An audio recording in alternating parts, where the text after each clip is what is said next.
What's going on, boxing fans? This is Super Kid Frosty, and this is going to be my Cotto Trout post-fight recap video. I'm new to the boxing community on YouTube.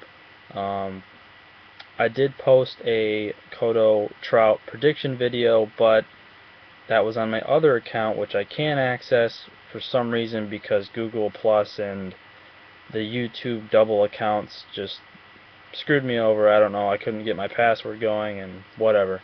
So this is my new account. If you want to check out that video, it talks a bit about I talk a bit about myself, why I love the sport, um, and also the prediction. So if you want to check that out, just type in Super Kid Frosty, Cotto versus Trout prediction. So I'm going to get right into it with the undercards. First off was Danny Jacobs and Chris Fitzpatrick. Now, Danny Jacobs just coming off that surviving from cancer, which I guess it was on his spine, so he couldn't walk for a long time. And man, does he come back in spectacular fashion.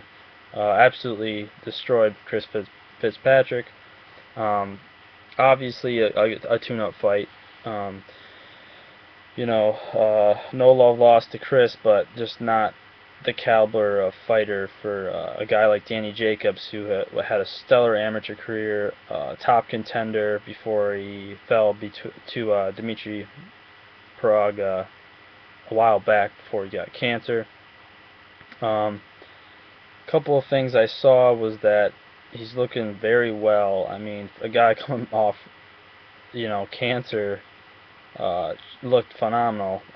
Very quick, uh, very slick guy.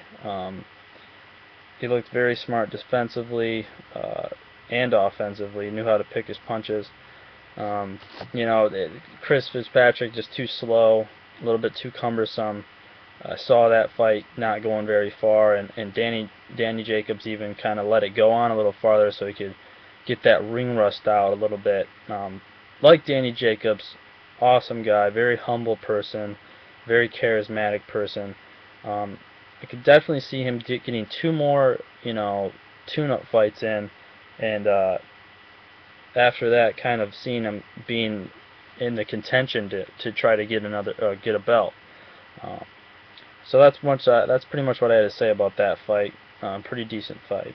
And then we had Salvador Sanchez the second versus Jason Velez. Didn't know anything about these guys really going into the fight. Um, Obviously, Salvador Sanchez II is the nephew to the great Salvador Sanchez. Um, and Jason Velez, don't know too much about the guy. I know he's promoted by 50 Cent. Um, and he was supposed to fight Billy Dibb for the featherweight title, but that fell through because of 50 Cent's, I guess, issues with Floyd Mayweather. So that fight couldn't get through somehow.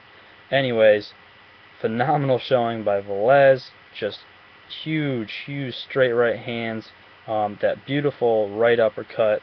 I think it was the third round. Yep, beautiful right uppercut. Just floored Salvador Sanchez. Honestly, the kid never really looked that firm to me coming out. Sanchez, I mean, in the fact that his legs almost looked like too unsteady. He wasn't very balanced. Now, I haven't seen him fight in the past, but it just didn't seem like he had a whole lot of strength in him. And I wonder if he had to lose a lot of weight going into that fight. Um, but very good job by Velez. Just setting up well with the jab and then coming in with the straight rights that really rocked Sanchez. Um, so I'm looking forward to seeing what this kid can do in the featherweight division. I think he's got some talent. Now just kind of start putting him up against the top featherweights in the division, and see what he can do. I think he could do some good things. Obviously, he's looking to fight Ponce de Leon at some point coming up here, which I think could be a rough and tumble fight. I think Velez comes to fight, so that was a good fight. Looking forward to see what he can do in the future. Now let's get into Cotto and Trout.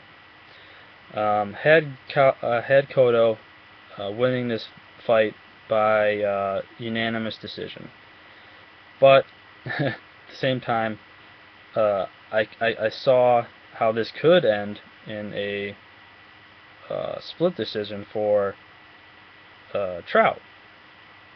Now, what surprised me is it came out to be a unanimous decision for Trout, and I think um, not while some of the scorecards were a little off when I see 119, 109, I think that's a little bit too generous to Trout, but I had Trout winning by quite a margin.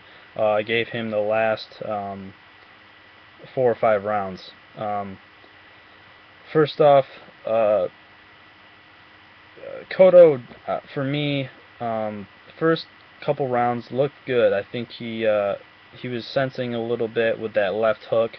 Obviously, his key punch, and he was landing it quite strongly. But what surprised me about Trout was that he just was a relentless um, pursuer, in the sense that he didn't let the fact that Cotto is a heavy puncher, a great inside fighter. He didn't mentally let that get to him. He stayed calm and collective. Worked off that magnificent jab that he uses the whole time. That right jab. Um, but I saw a few things earlier in the rounds that kind of set the whole tone of the fight. First off, obviously Cotto putting the pressure on early, um, hitting that left hand quite well. Um, and he started trying to mix it up by round 3 a little bit. Came out with his guard a little high, trying to work the jab a little bit, but still went kind of back to trying to look for that left hand all night, looking for that left hand. Um, but what surprised me was that for Cotto, he didn't utilize what he's so willingly been able to do before, which was his foot movement. He just wasn't laterally moving enough, in the sense that he did against a Margarito. Now, I think obviously Margarito and Trout are completely different fighters, but they're both big guys. They're both tall guys. They're both lengthy guys. Um, but he just didn't have that lateral movement. He didn't punch off the lateral movement enough. I think the jabs really bothered Cotto, to the fact that he couldn't find anything. He couldn't snap anything with those punches. Um, Props to Trout. I think he outpointed Cotto, not just on clean punching. I think most of the time Cotto had the cleaner punches, but just his work rate was incredible. Obviously, he's a younger guy than Trout, but just relentless jabs, moving, shifting. Uh, in round 5, I saw him shooting to the body with the right hand, which was smart. I think he needed to do that more. I think he needs to. He can't be a one-handed fighter if he wants to be contender. I saw him only really using his left hand as the big shots. I saw him throw one right uppercut that caught Cotto, but he needs to start, or not his right hand, his left hand. I think he needs to start using that left hand. I mean, you're a southpaw, you have the advantage of that. I would take that and start working with that left hand. I know he's not a power puncher, but he's a great boxer. I think he could utilize that more. For Cotto, yeah, just a couple things. Obviously, middle rounds he slowed considerably. He looked like he was getting. He looked like he was older in that fight to me, and maybe that's him coming off the loss to Mayweather. I think he looked slow in that fight too. He didn't have that grit and determination that he did in that second Margarito fight. And maybe that was because he was building up on revenge, and also that Margarito really hasn't been himself since Pacquiao. But I thought he looked phenomenal in that Margarito fight. I think he did everything right. And I just um, personally think that's an overcast of what Emmanuel Stewart had taught him. Um, a while back. I think his trainer now is great too, but um, I think he's lacking a bit defensively when he used to, and he could definitely work on that. I also saw that Trout tends to lean in a bit when he throws those jabs, and Cotto never even threw right hands the whole fight. I couldn't remember him throwing straight right the whole fight, and he was just looking for that left hook. But Trout's tall. He turned with his shoulder and deflected some of those left hooks. So I don't know what Cotto was thinking, trying to not, I mean, utilize the right hand a little bit, maybe mix it up. I saw him try to dance a little bit, start moving a little bit, round 6. Just didn't have it though. Very slow. Trout smothered most of his punches on the inside, but he did get some good clipping punches off on the inside. Some really good left hands I saw, but just not using enough combination punching. Like Bernard Hopkins was saying, I was watching it on Box Nation on streaming, but Bernard Hopkins was saying, you gotta throw combinations. You can't just throw the pot shot and expect to win this fight when a guy is out punching you and outworking you the whole fight.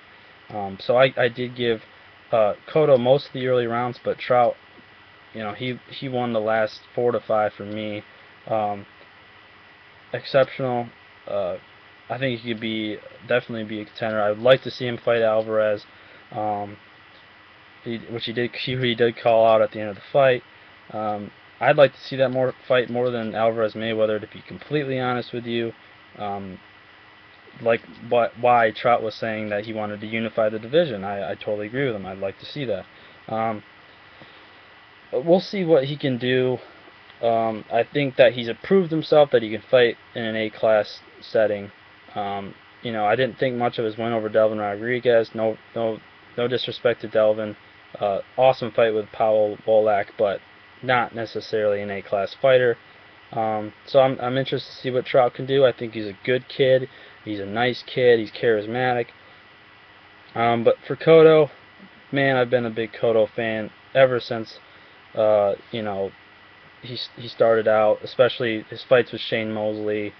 And he's just been in some wars, and his whole career is made up of fighting pedigree fighters. I mean, he does not step down, and he's just had some great fights.